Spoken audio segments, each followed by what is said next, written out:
事務所に当たるのではないだろうか。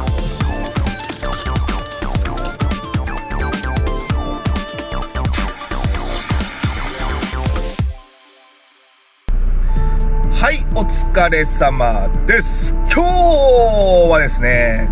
自家砲の感知器6個交換動画になります。で、1階が飲食店入ってて、2階がアパートっていう複合用途の防火対象物ですね。で、1階のテナントさん、飲食店のテナントさんが、作動式1個。で、2階のアパート、今、入居者いないところ、1軒あるので、まあそこね、まあ感知器も古いので、1984年製の感知器ですね。結構古いですよね。まあ今、入居者いないっていうことなので、まあ更新交換っていうことでね、作動式が、1、2、3、作動式3つの低音2つ交換していきます。で、ちょっとね、その前に雑談しようかなって思うんですけど、まあ別の物件で受信機の主音響が壊れてなりませんっていうところがあって、まあその受信機もね、1986年製だったかな。まあ古い受信機なんですけど、まあ主音響が鳴らなくなったので、まああと受信機も古いので、まあ本体交換しましょうかっていうことで見積もり出したんですけど、まあそちらの社長さんの方から、まあこちらで直しますっていうことで連絡をいただいて、わかりましたっていうことでね、まあどっかの業者に頼むんだろうなって思ってたら、なんか社長さんが自分で主音響を直したみたいで、消防署の立ち入り入って、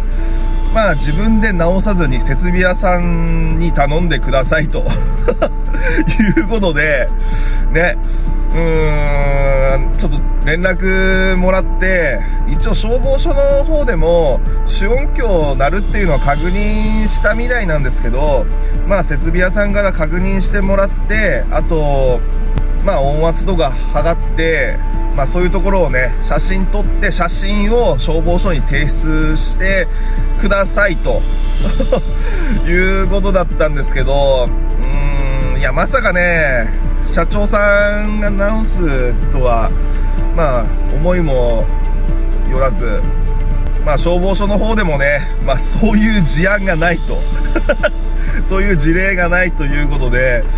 まあ写真撮ってもらって音圧とかね、まあ設備屋さんの方で確認してもらって写真を提出してくださいっていうことで、まあ受理しますということらしいです。はい。でもね、受信機も古いんでね、まあ受信機に限らず感知器とかも古いんですけど、まあ壊れる前にね、やっぱまあ交換していただきたいっていうのもありますよね、やっぱり。ということで今回はね、感知器6個交換の動画を見ていただこうかなって思います。ちょっとね早送りで見ていただきます。それではレッツゴー。